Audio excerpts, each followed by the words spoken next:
नासिक का चातुर्मास हुआ और नासिक के चातुर्मास में गुरुदेव के सामने ये बात रखी। गुरुदेव आईसीसी 3 वर्ष हम अनकाई में थे, ये 3-4 साल की थी, तब से उसके प्रश्न चालू थे दिमाग में, इसको क्यों हुए, दीक्षा लेवन चाहिए। ये पहले उसके दादी जी उसको बहुत कहानियां सुनाती थी और आखिर में अपने यहाँ तो दीक्षा ही लेते हैं, हर कहानी में उसने दीक्षा ली तो दीक्षा इतनी माथा में बैठ गई, दीक्षा क्यों नहीं अपना नहीं, दीक्षा लिया ऐसा कोई कल्याण मिलेगी। तो गुरुदेव के सामने ये बात रखी तो गुरुदेव ने सुन तो ली और लगातार देखते रहे कि बच्चा कैसा है, इसको अठाई करने की। और चौथे उपवास में तो लेमटा बन गया इनका, चौथे वर्ष तो उठना नहीं आया, बैठना नहीं आया, उठा के उसको 4 के पचकान करवाने के लिए मंडप में लाए, इतनी ढीली हो गई। फिर इसको पारने के लिए, नासिक में इनका घर था तो पारने के लिए घर भेजा कि घरे जा थार बायरा हाथों पारणो कर અને ચોખ્ખી તબિયત કર્યા પછી 4-5 दिन उठे घरे रह गए, પછી आएगी।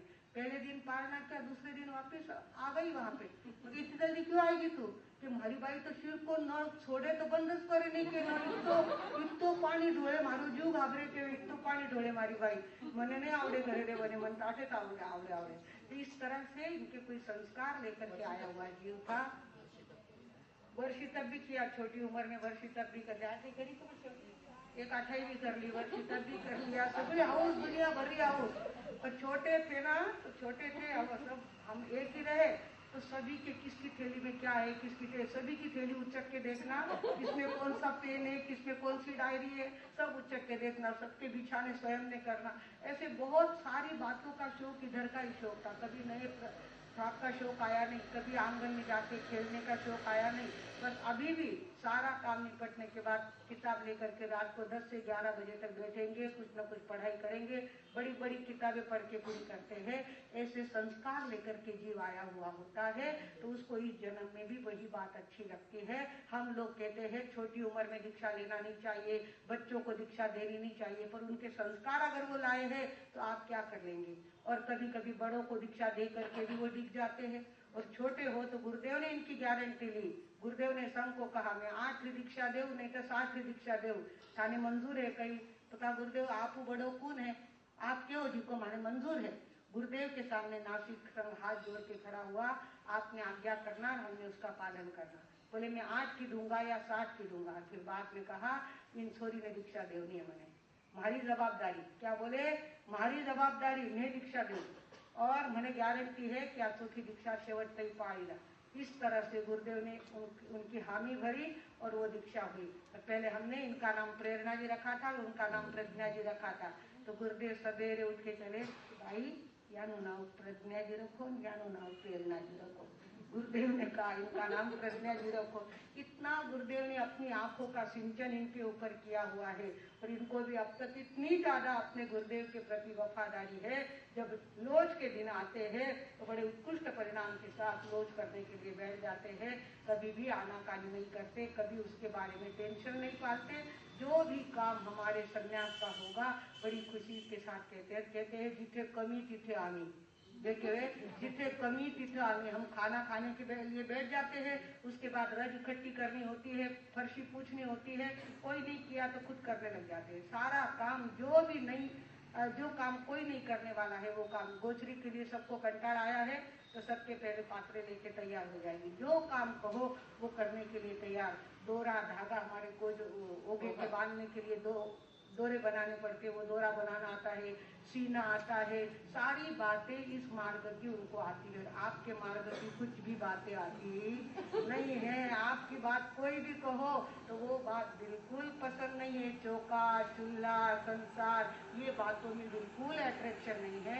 ऐसे संस्कार लेकर के आया हुआ जीव है और यहाँ भी इसी ढंग से रहता है और गुरुदेव के संपूर्ण आशीर्वाद उनके ऊपर है, इसके लिए हमको कोई चिंता है नहीं और हमारे ऊपर कोई उपकार नहीं है। उन्होंने दीक्षा ली, उन्होंने अपने मन से दीक्षा ली, अपने मन से अपने उत्साह से दीक्षा ली है।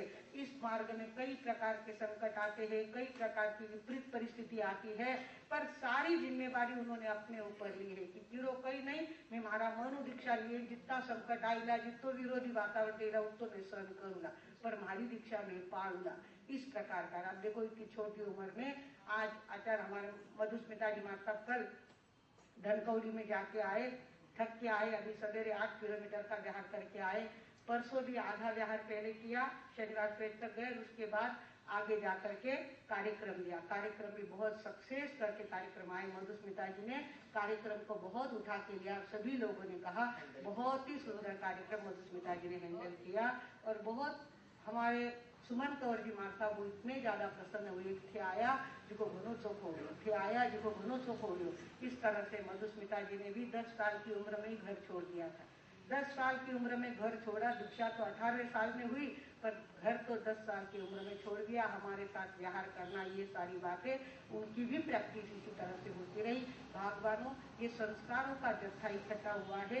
कहीं न कहीं पहले जन्म में हम लोगों ने यही काम किया होगा, जो इस जन्म में भी वापिस इसी काम में हम लोग लगे हैं। और इन्हीं बातों में हमको इंटरेस्ट आता है, इन्हीं बातों का हमको रंग आता है, और यही बातें करनी अच्छी लगती है। छोटी उम्र से दीक्षा भी ले ली और आदिनाथ का चौमासा किया था। आदिनाथ के चौमासे में हमारे विजय स्मिता जी मार साहब और प्रज्ञा जी मार साहब ने इतना सुंदर चौमासा करके दिखाया कि आदिनाथ वाले खुश हो गए कि सचमुच में हमारा चौमासा बहुत बढ़िया हुआ।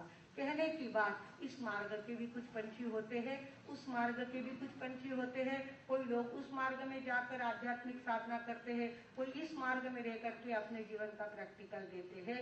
ये उसका प्रत्यय है, और इसके लिए हमारी माता जी माँ साहब निमित्त बने हैं। और हम सबको यहाँ पे इस पट्टे पे बैठने की ये गादी हमको उन्होंने सौंपी है। प्रज्ञा जी माँ साहब के माता जी आए हुए हैं, उनकी प्रेरणा, क्योंकि माँ ने अगर प्रेरणा नहीं दी होती तो दीक्षा होती नहीं।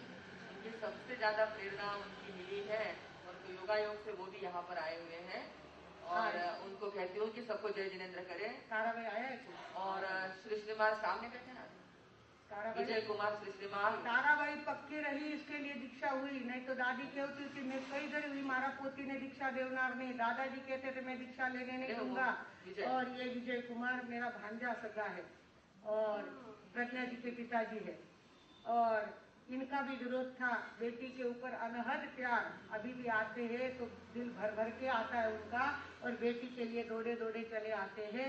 इस तरह से वो माँ पक्की रही कि नहीं माता, हमारी बेटी थाना सेवा में गई तो वो कल्याण सुविधा पक्की रही वो, और तब इसकी दीक्षा हो सकती है। नहीं तो अगर माँ डूब जाती तो दीक्षा लेना इतना संभव नहीं था, और ये दीक्षा हुई। ऐसे इतिहास बनते जाते हैं, कार्य बदलते जाते हैं। आज हमारा सोमवार हमारे सामने आया है। हमने मंगलवार से स्टार्ट किया था अपना कार्यक्रम, वारों पे बोलना। तो आज सोम का अर्थ होता है सौम्य, सोम का अर्थ होता है चंद्रमा। चंद्रमा शीतलता का प्रतीक है, रवि गर्मी का प्रतीक है, तो चंद्रमा शीतलता का प्रतीक है। और चंद्र भेदी प्राणायाम अगर करो आप, चंद्र भेदी प्राणायाम यानी ये हमारा दावी नागपुरी जो है वो चंद्र नाड़ी कहलाती है। दावी नागपुरी चंद्र नाड़ी कहलाती है। जिनको गर्मी की तकलीफ होती है वो अगर चंद्र नाड़ी से लगातार जिम्नी नाक दबा देना, और दावी नाक से श्वास लेना, जिम्नी से छोड़ना, दावी से लेना, जिम्नी से छोड़ना।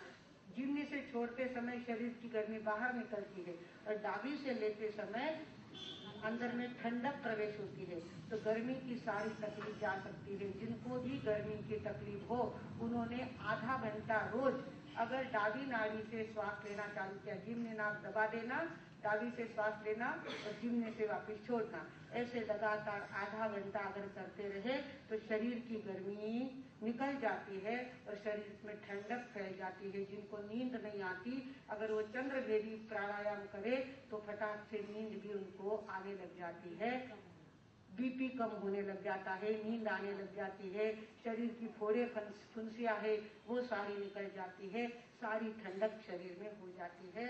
आज का हमारा चंद्रमा हमें कहने आया है सौम्य बनो, शांत बनो, ठंडे बनो, गर्मी निकालो, क्रोध की गर्मी निकालो, काम की गर्मी निकालो, अहंकार की गर्मी निकालो और ठंडक की साधना करो। ठंडे दिमाग से बहुत ज्यादा अच्छे निर्णय होते हैं और गर्म दिमाग गलत निर्णय करने में एक्सपर्ट हो जाता है। तो हमें गर्मी में निर्णय नहीं लेना है, ठंडक में निर्णय लेने का ध्यान रखना है। आज का चंद्रमा हमारे सामने आया है। चंद्रमा कहता है आकाश में 1 महीने तक मुझे देखने की कोशिश करो। पहले दिन जो चंद्रमा था वैसा की वैसा दूसरा